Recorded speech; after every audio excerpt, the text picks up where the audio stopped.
Hey guys, what is up? Just to have you guys look at me real quick. It's Tony from Mag Monkeys. I am going to be doing a basic how-to, in general, like maintenance video on pistols. Today we have the Elite Force Red Jacket edition of the 1911. With Red Jacket trademarks and whatnot. So I'm going to be taking this pistol apart today and cleaning it, lubing it, and putting it back together. And I'll just be pointing out some things along the way that are just some general good maintenance tips for you guys to be doing on your gas blowback / CO2 powered pistols. I'm hoping that that's a good angle. So yeah. So basically, to get started, most pistols operate or break down in this way. You have to cock it first. You're going to be pushing this down. When you get this lined up, there's a little notch here, right here, that you're going to want to make sure is lined up on the slide with the slide catch.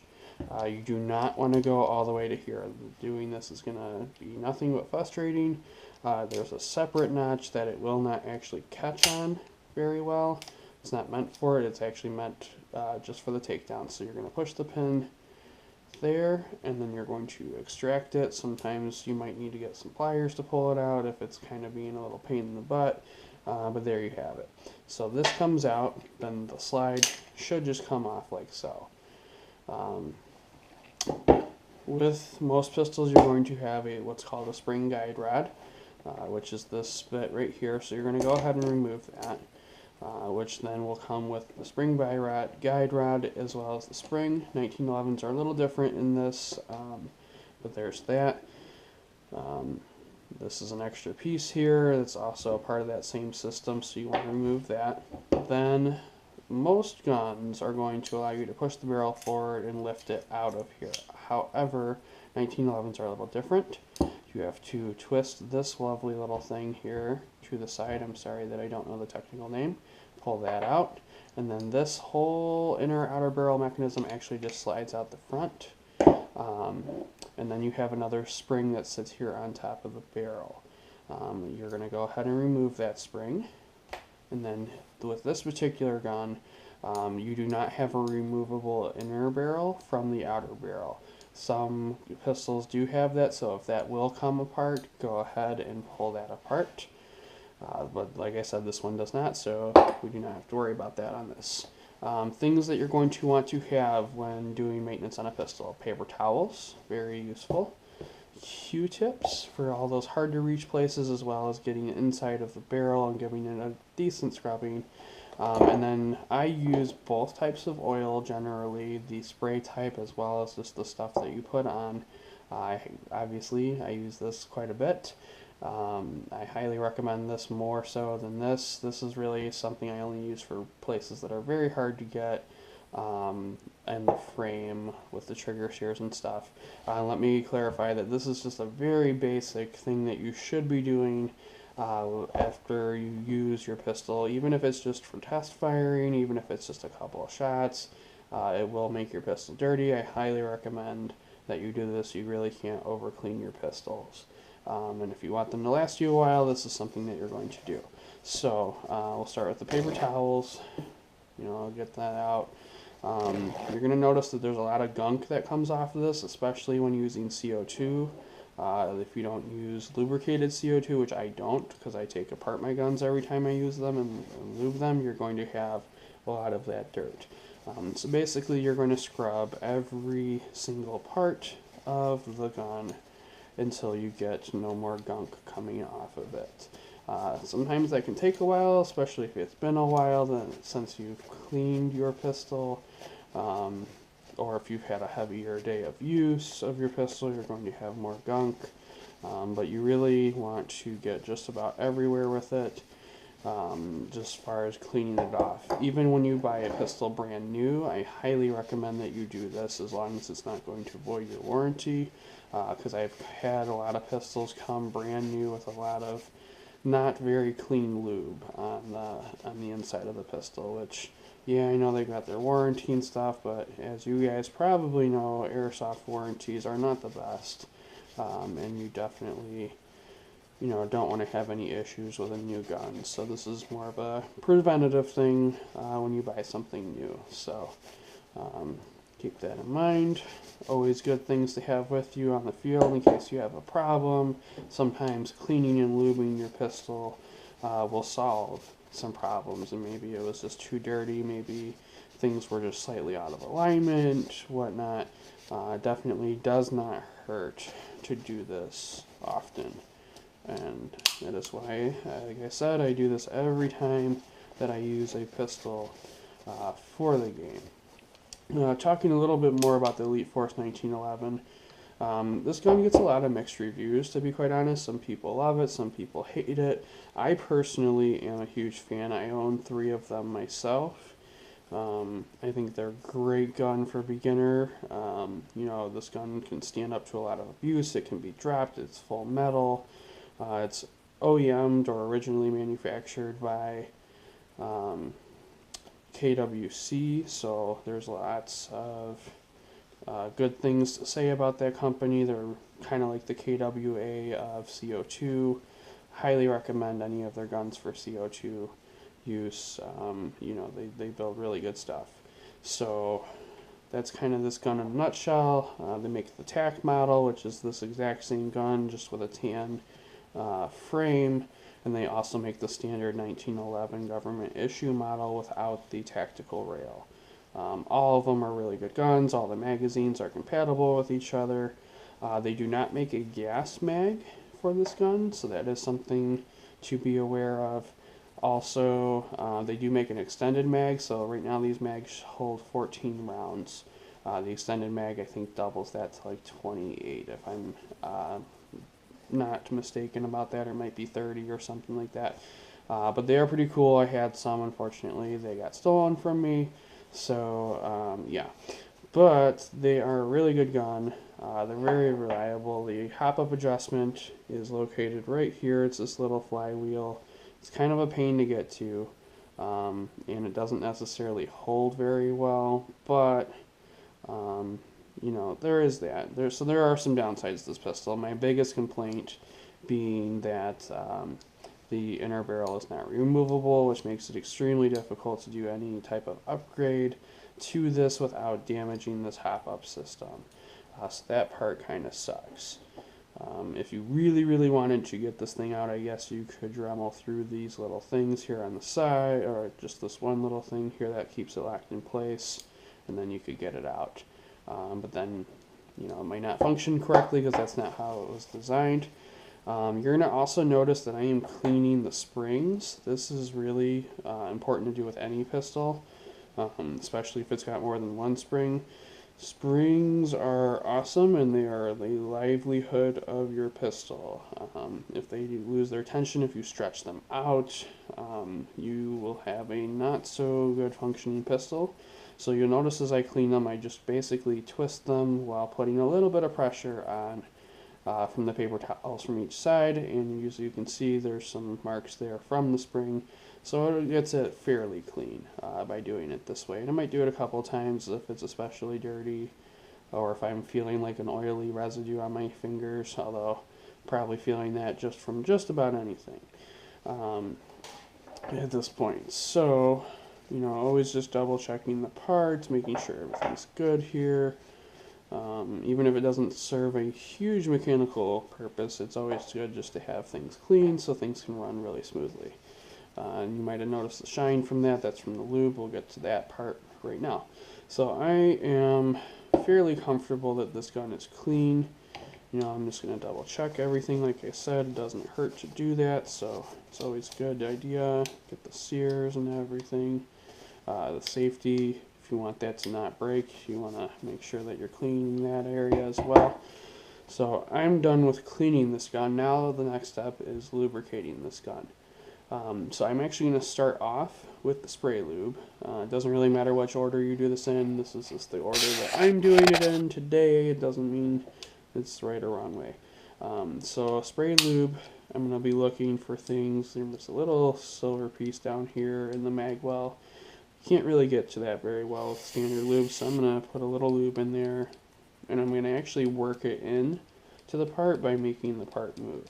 I'm also noticing that the sear here on the side is moving, so I'm going to put a little bit of lube on that. Not too much, you don't want to overdo it. You can actually over lube a pistol, so you don't want to do that. Then you've got the hammer that obviously moves, so I'm going to put a little dab in there, and that should do it. That's pretty much all I'm going to need this for. So I'm done with this.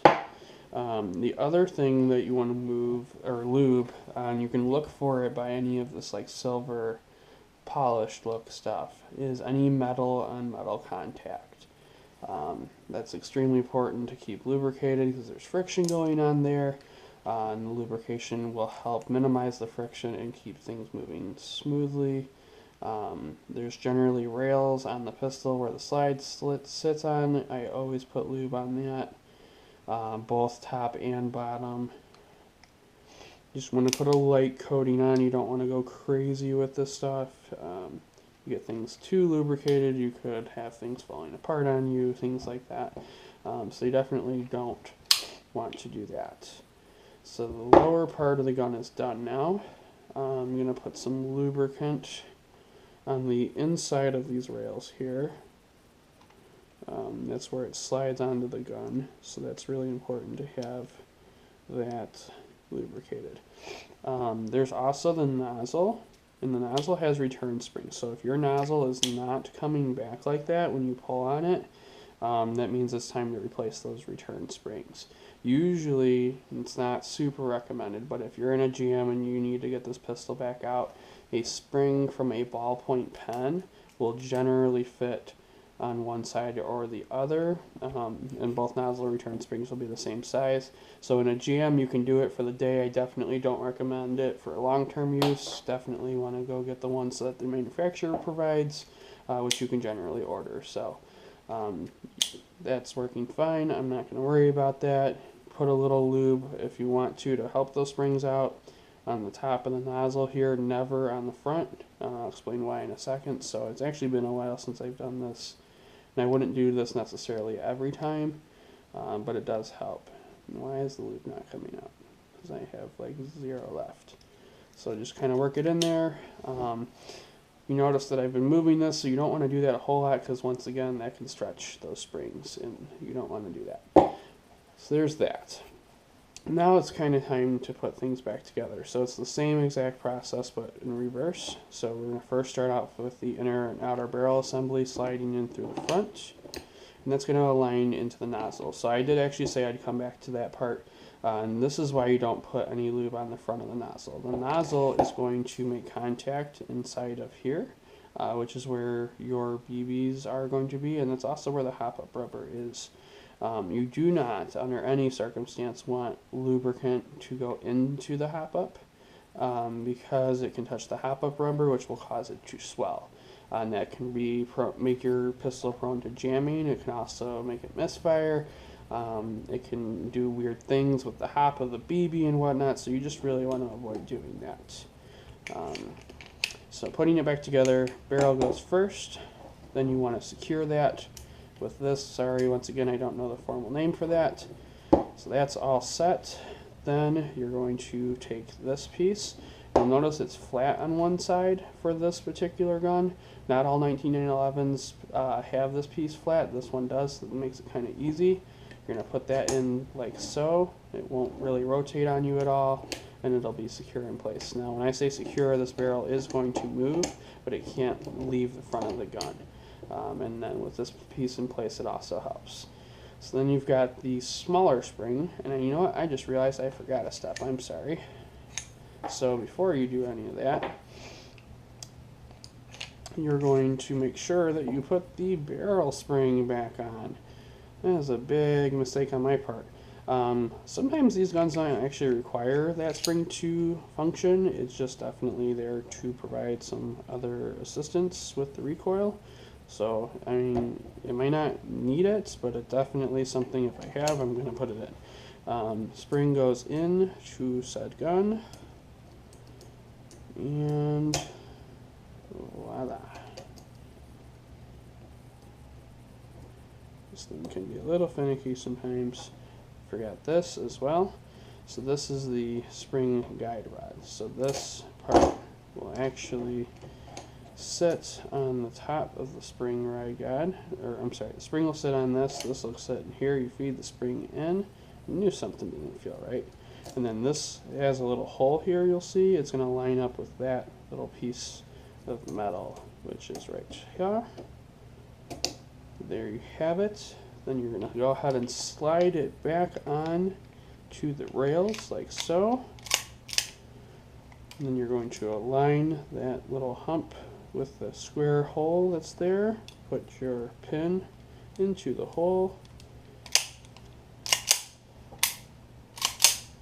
And there you have it. You might notice that the gun shines in light, so there's certain spots there's some lube on the trigger and the trigger guard and stuff. Go ahead and wipe that off. You don't want it to slip out of your hands, and once again, over lubing a gun can be a bad thing, so I just generally wipe everything off at the very end here. Now I mentioned Q-tips before. You can do this when the gun's disassembled. You can also do this gun when the gun is assembled. It's actually easier to do it when it's disassembled, so I forgot basically. But you're just going to go ahead and give it a clean on both ends. So you can see there's some gunk in there, and that's just wear from the hop up. It could be dirty BBs. You know, if you drop the pistol, it could be dirt from that or whatnot, or even just holster stuff, you know. There's gunk inside your holster, so it's pretty normal to have dirt in your barrel. Don't freak out if you do have it. You just want to clean it as best you can. It doesn't have to be spotless. Am I going to go through this whole box of 500 cleaning this barrel? No. I'm just going to get it generally clean. Go on both ends. Be careful with the hop-up rubber on this. If you're getting a lot of resistance when you're cleaning the barrel, that is probably your hop-up rubber, and you want to back off of that a little bit so you don't accidentally tear it. Because then that is a real pain in the butt to get to, especially on this gun, to replace.